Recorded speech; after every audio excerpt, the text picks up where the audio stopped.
Well, yeah, planning the conference was not enough, so as a church staff, we did decide this year also to plan youth camp and teen camp 3 weeks before the conference, because why not?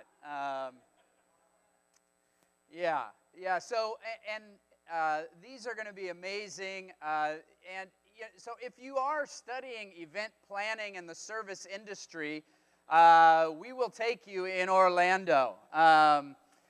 Loving people and loving God, the first and second commandments, those we're still trying, but event planning we have on really well. So the young kids entering 4th through 6th grade, both camps are actually closed. We're full, and we weren't sure, this year with that plus the conference, and it's exciting that both camps are full. We're going to look at the life of Joseph in youth camp, which is an amazing story to me about a young, annoying kid that God built his character for 13 years and then saw God's dreams fulfilled in his life. And that's important for kids to have great dreams for God, but it's important for them to also have the character to see that fulfillment happen. And so, and teen camp has to have cooler themes than the Bible. So their theme is One Way Home.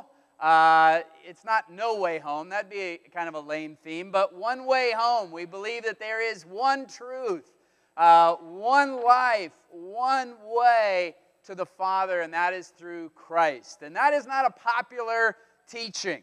And believe it or not, your kids are on the front line of all kinds of crazy teachings. And so to reinforce the biblical worldview is very important.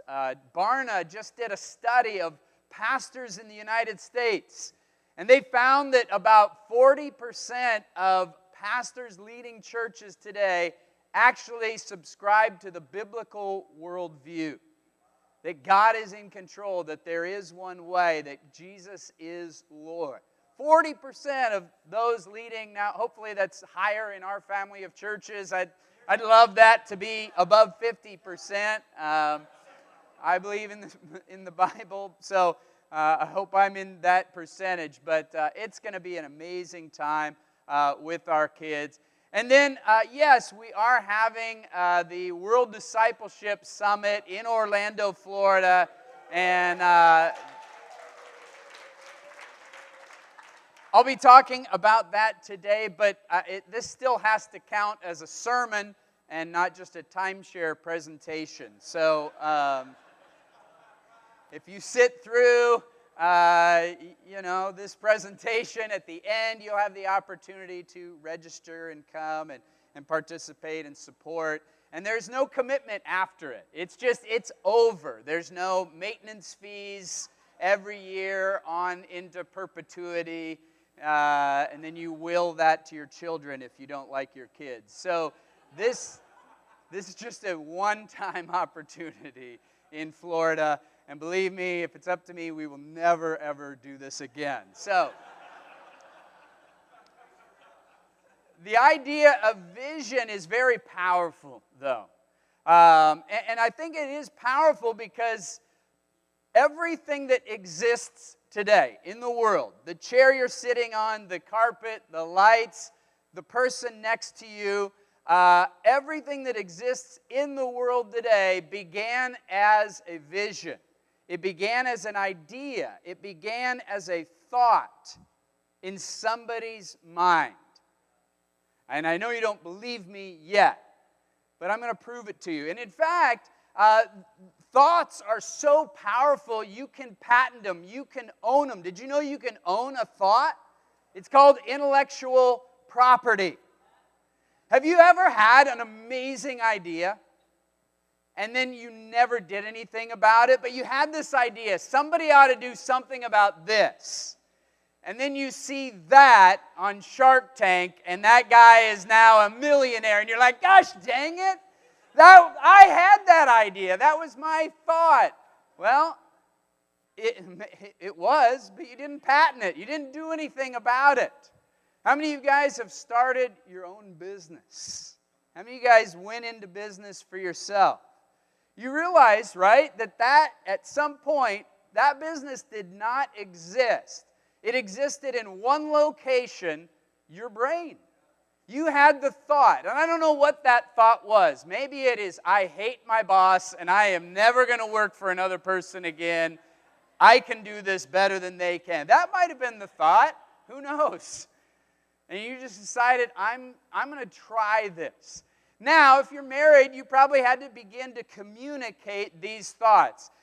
Ideas do not become existent in the material world without some communication. Do you realize that is the next step always for a thought to become reality?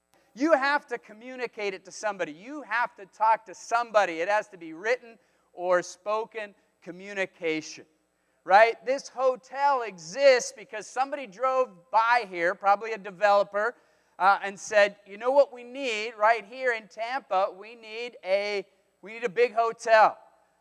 We need somebody to stay here when they come and watch, the Stanley Cup champions or the NFL champions or the Major League. I mean, how has this city won so many championships, I can't figure it out. I don't know what Orlando has won, other than the bid to host this amazing conference, We won that one. Do you know how many other churches we beat out to host this conference? Exactly 0. But we are the champions. You had to talk to somebody about it, and then once you talked and once you communicated the spoken word, then at some point you had to work for it, right?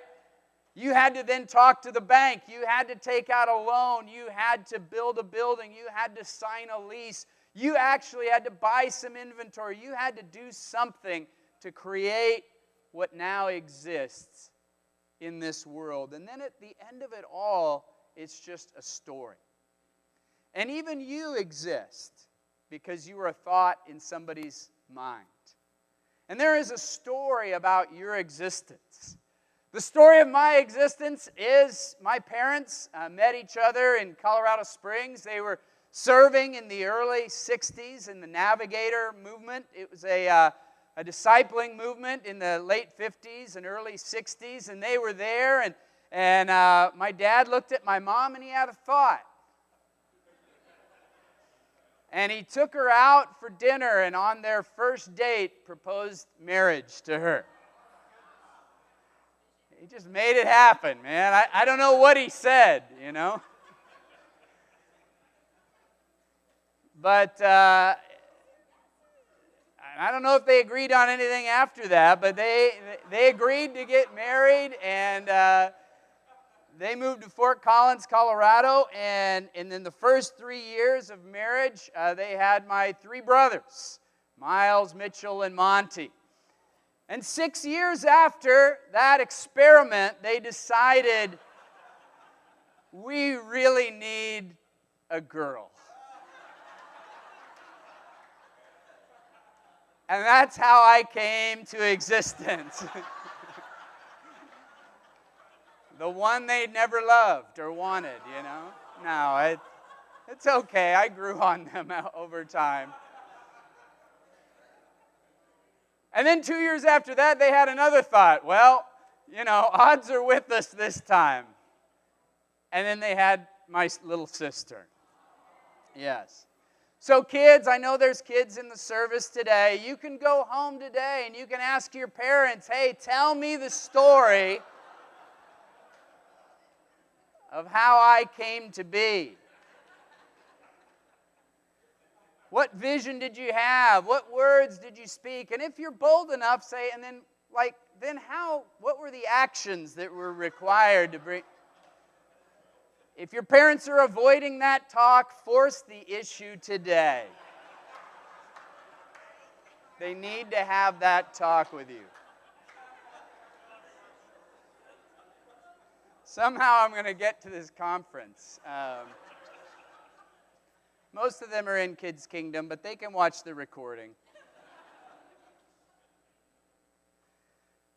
My first kingdom wedding, I was 2 weeks old as a disciple in the Denver church. I think Jeff Chacon was in the Denver church at that time, 1990, and I had just been baptized, and I was home for Christmas break, and I decided, well, I'm going to drive back up to Boulder, Colorado, and go to my first kingdom wedding, and a lot of my friends were going, and I went to this wedding, and as the piano started, this girl came walking down the aisle in a green dress, and she came on stage and lit all the candles and then walked down, and I had a thought in my mind, who's that?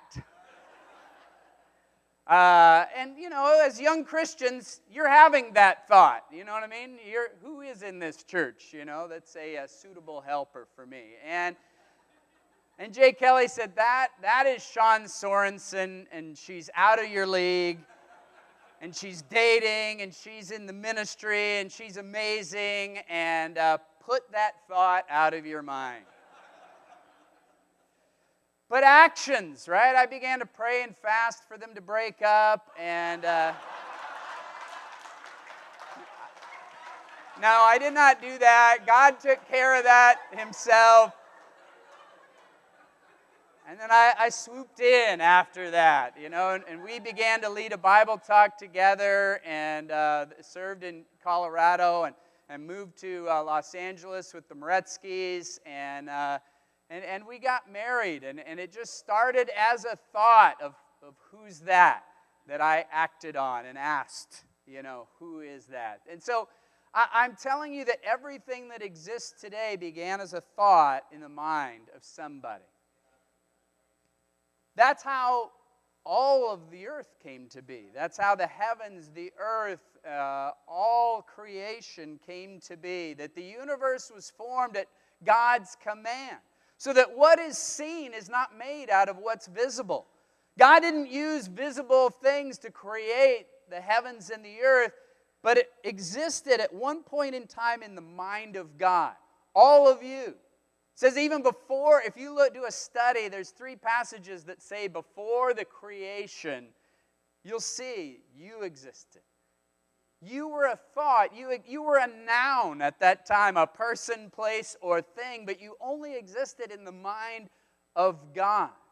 But God had a great plan for your life. That the Godhead, the Elohim, the plural God, the Father, the Son, and the Spirit, had a vision for this world coming to be, and then God spoke into existence. So it follows the exact same pattern.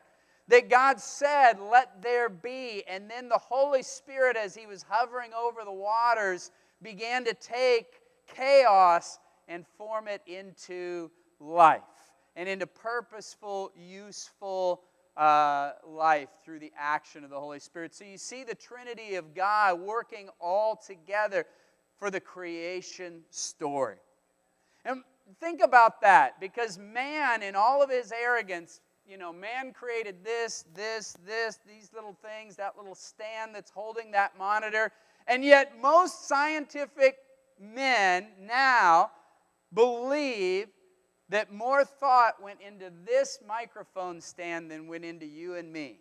They subscribe to the thought that all of creation came about by random chance with no vision, no creative thought, no creative design.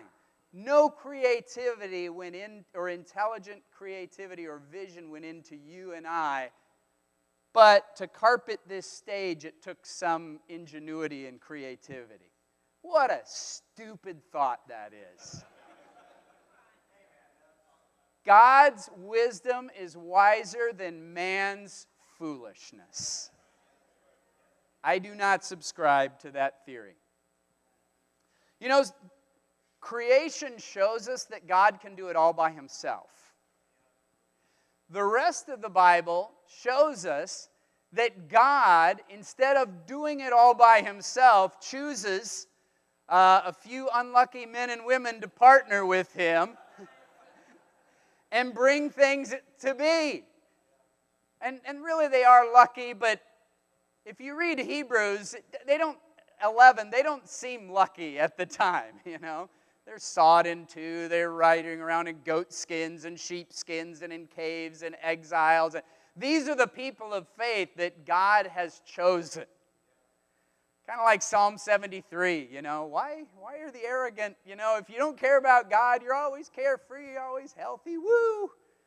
But in vain I've washed my hands. Doesn't it feel that way sometimes? That God's elect in the world who've been chosen for noble tasks truly don't belong in the world that God brought into existence.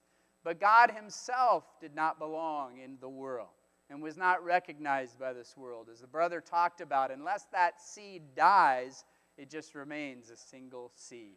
And so God chose Noah, and rather than build the boat himself, God spoke, not the boat into existence, but he spoke to Noah, who would bring it into existence. And so God has a vision. You realize the boat, the ark, was built in God's mind from the very beginning. He knew the dimensions, the height, the breadth, the type of materials, how many decks, where to put the door, how to finish it with pitch inside and out. All of it was done. And you're thinking, if you're Noah, man, if you know so much about this ark, why not just, all right, but I'll do it.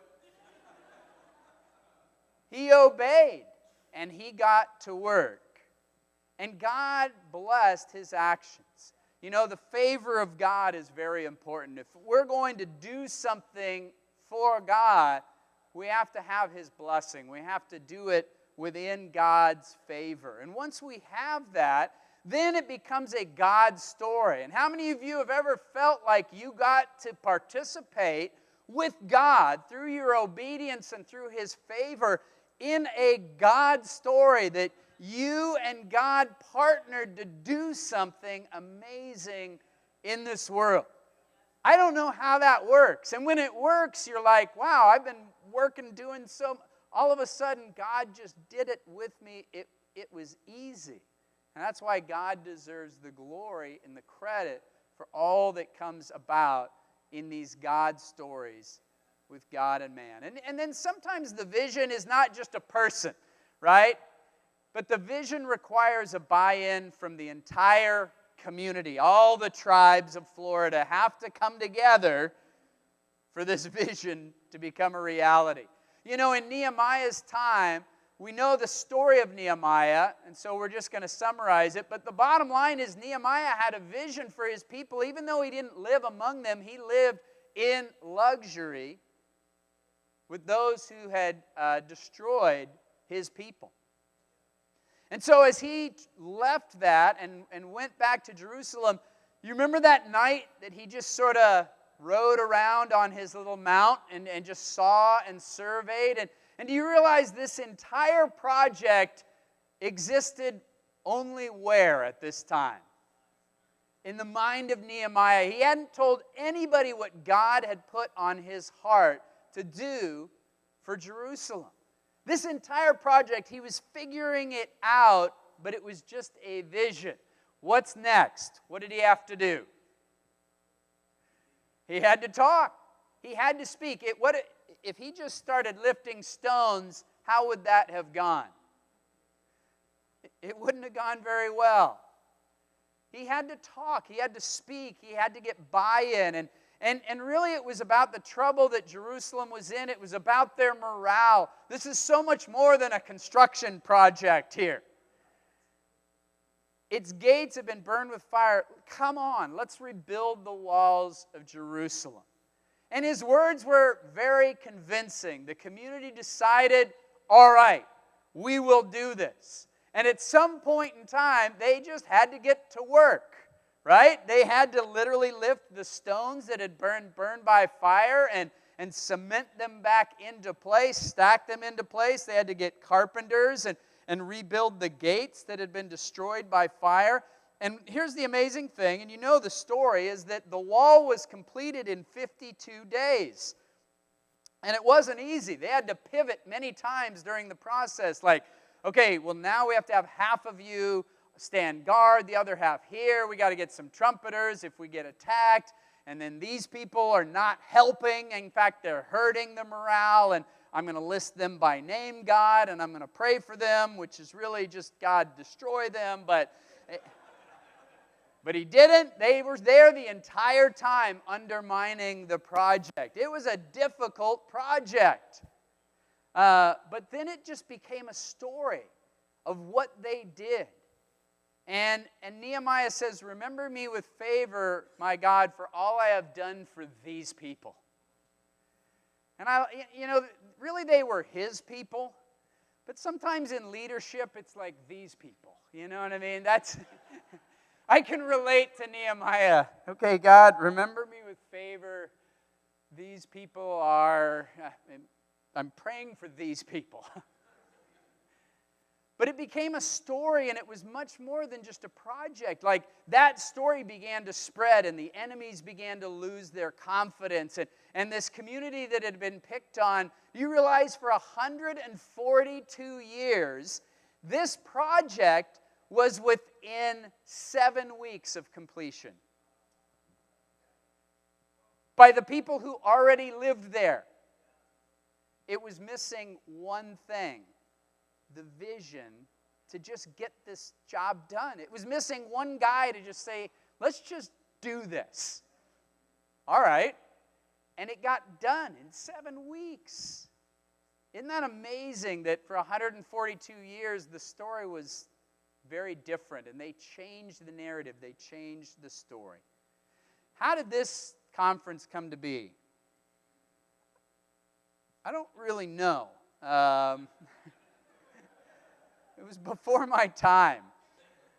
I do know that Mike Tolliver, about 12 years ago, said we should have a World Discipleship Summit, and invented that name, and said let's invite people to San Antonio, and I think we could probably get between 5,000 to 7,000 people to come if we get the word out. And 17,000 people showed up. How many of you guys were there in San Antonio? That's amazing, right? And then they said, well, next time let's just do North America. It's a lot to bring the whole world together. And so St. Louis stepped up and said, all right, we'll host that one. And how many of you guys were able to go to the St. Louis conference? And before the St. Louis conference, it had begun to dawn on people that these events are not easy to plan. And so there was no church in the kind of like now, there was no church in the fellowship that said, we will do the next one. And Richard Runge escapes a lot of blame sometimes, but I'm here to say that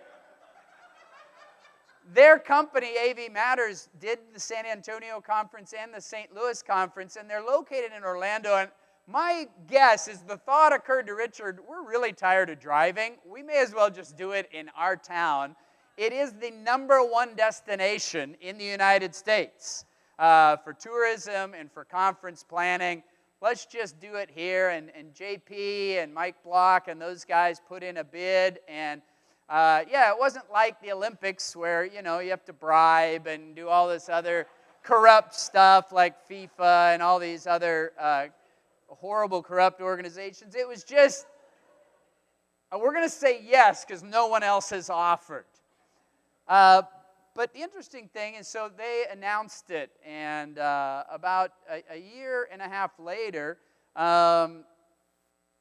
in 2016, I went out to have a quiet time when I was back in the ministry now. We've been back in the ministry for about 3 years. I did do structural engineering for about 15 years, and we were there in Los Angeles and planning our 2017 calendar for the Orange County region, and went out to pray, for the plans and et cetera, and I just literally spent an hour thinking about the Orlando church, that conference. Saw an ad at Disciples Today that they couldn't find anyone to direct it, and the Orlando church was hiring minister. They hadn't, been able to find one. These guys were helping and consulting, Jeff and Ron and others.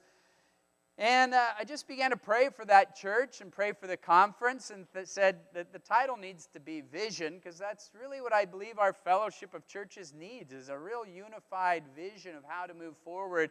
And that's all I could pray for at the retreat, planning our own calendar for 2017. And in my mind, that vision was so dumb that I didn't want to say it out loud to anybody, because once you start saying words, that's the process that then leads to action, that then leads to packing all of your stuff and pulling your 3 kids out of school and their amazing club soccer teams and all of your friends and 13 years of your life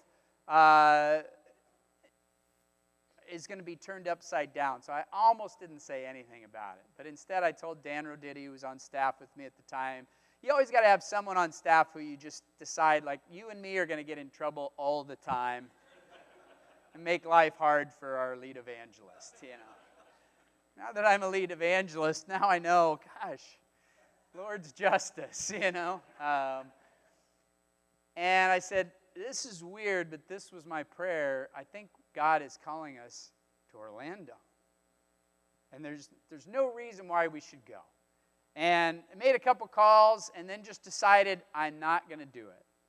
I won't put in a resume. I won't advertise. I won't speak those words, and I don't want to manifest this into existence. I just said, if you come get me, if somehow it comes from another source, then maybe this was your vision and we will go. And it all happened. And that's a different story for a different sermon, but God worked it out.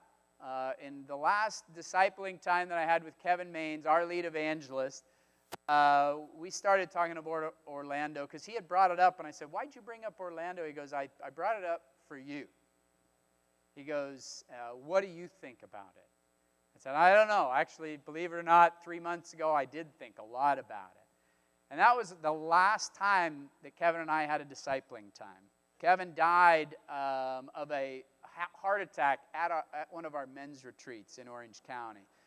He was 59 years old, and his kids are amazing. They're doing great things for God. His wife, Mary, is amazing. It rocked the Orange County church for sure. It was very challenging to have that happen.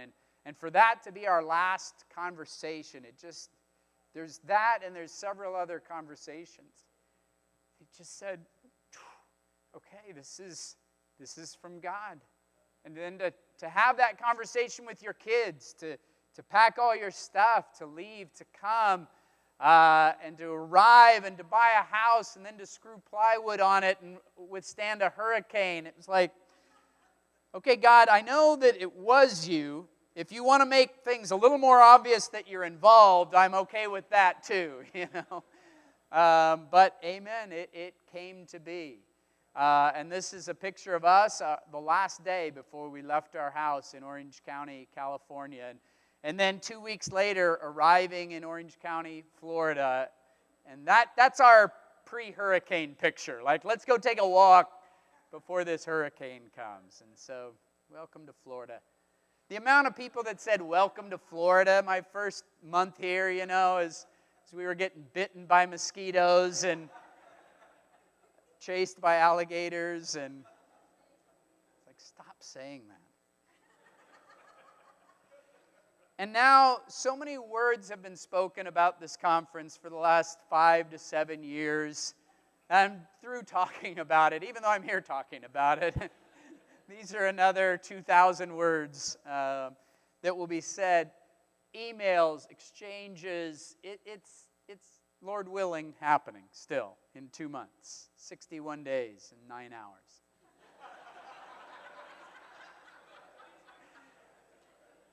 It's time really to act. It's time for all of us to then now just act. It's time to do.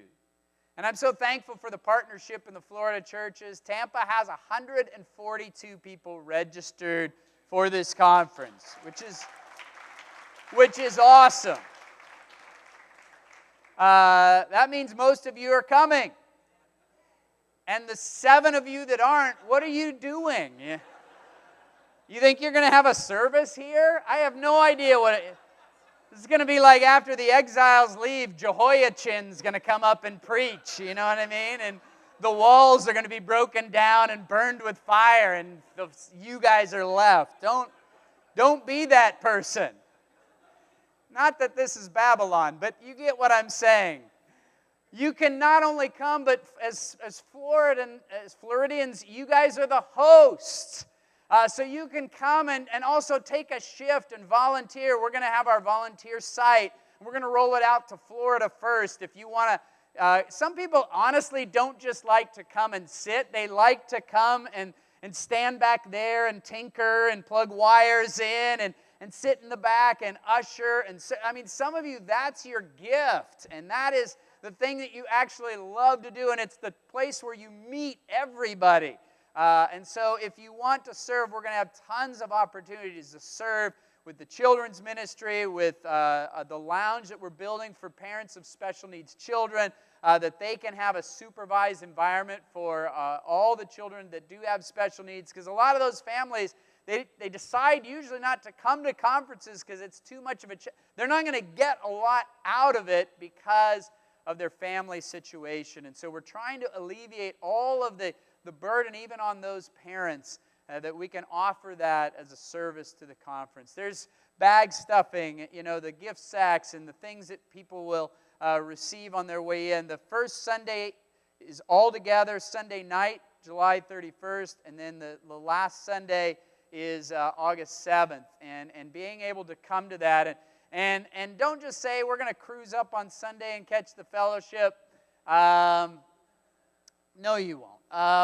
We're actually going to charge for that because, again, this is kind of a $3 million thing that we've done. And in the last 4 years, we've, because of COVID, given back $500,000 to people that have canceled. Over 4,000 people have had to cancel. Half of all the internationals have had to cancel. And so we really do need ideas to help generate that shortfall. And so even just on Sunday, because it's such a Herculean effort, there will be like a Sunday ticket that we'll sell for those who can come. But we really like you to come either to the front end, the ILC, the back end, the family conference, the ICMC, the singles conference, Forever Faithful for disciples who are empty nesters. And I'm done with hearing parenting lessons. I just want to see what God has for me for the next 30 years of my life to contribute to God's kingdom. There's going to be we really have tried to put something there for everybody. The worship night. And our hospitality coordinator is none other than Paul Sadler, who works for Disney. And literally, if there's somebody that knows how to smile in the midst of chaos, it is somebody who works for Disney. My family doesn't allow me to even go anymore. That is not my cup of tea. I don't like large crowds. How I got in charge of planning a conference with loving people is not my strong point. I'm learning about that. I love all the people that after 5 years say, "How do you register?"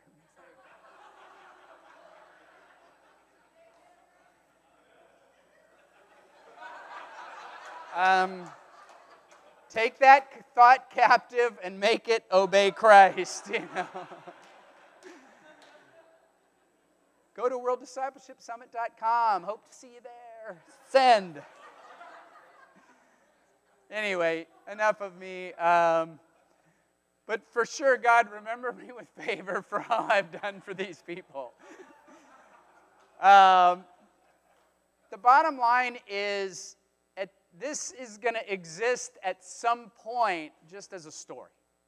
This conference will exist in your mind as a story, and you think of the things that have changed your life. They're now just a story. But it took buying in. It took the actions. It took the vision. It took doing something for God to have a story in your life. Sean and I were so close to not going to the San Antonio conference. I was working at the time. We really got destroyed financially in the 2008 housing crash, living in California at the time as a structural engineer. My thought in 2007 was to take the top of our house off and build a second story and pull $160,000 of equity out and build a second story, and we've got this, and my wife didn't think it was a good idea, but I did, and she was right about that. And then it was about 8 years of trying to get out of debt. We went through Crown Financial twice, Dave Ramsey 3 times. In 8 years, we decided not to settle any debt. We paid every cent back. It took us 8 years to become debt-free. And it was a challenge. And so in the middle of that came the San Antonio conference, and we were not in a place to go. And Brian Craig said, no, you're going to play guitar. And really, spiritually, all that took its toll on me as well. And we were just not, I just was not in a great place. And my wife's health was failing. I mean, really, it was sort of mind, body, spirit, total dark, low point in our life. And we decided to go. And I was playing on the stage. Don't assume that people on stage are doing well spiritually. I'm a testament to no.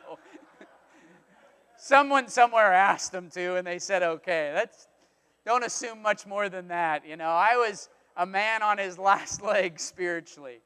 I got to go to one class because we had to go over to the convention center and do all this other rehearsals. I snuck into one class to see Maher preach, Maher Hin, because we had been missionaries, as Ron talked about it. There were times in our life when I felt like we were living God's dream, and it was so distant from that time that when I saw Maher and I heard him preach, it broke me with where I was at in that moment. And I think that was something we may have missed if we didn't go. I mean, it's Nehemiah, was it just a construction project? Was it just building some walls and gates? And no, it was so much more for what it did to the community. Is this just a conference with banners and signs and money and concessions and bathrooms and ushers? And yes, but it's more than that.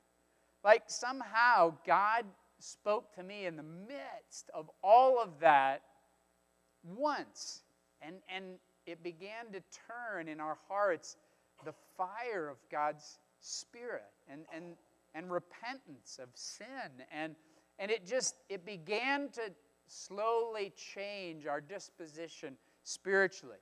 That was a game changer for us that would never have been our story had we not been there. And so I hope that you will have a story of what this conference meant to you, the one that's an hour and 20 minutes away. You're not coming from the Philippines, you're not Indian trying to get a few rupees together, your life's salary to come. It's just get it off work for 3 days and drive down. I mean, that really is it for us. And I hope that it will be a story for you. Yes, if you have questions, you can ask me, but you can also go to worlddiscipleshipsummit.com and find out a lot of information. I hope to see you guys there. Amen.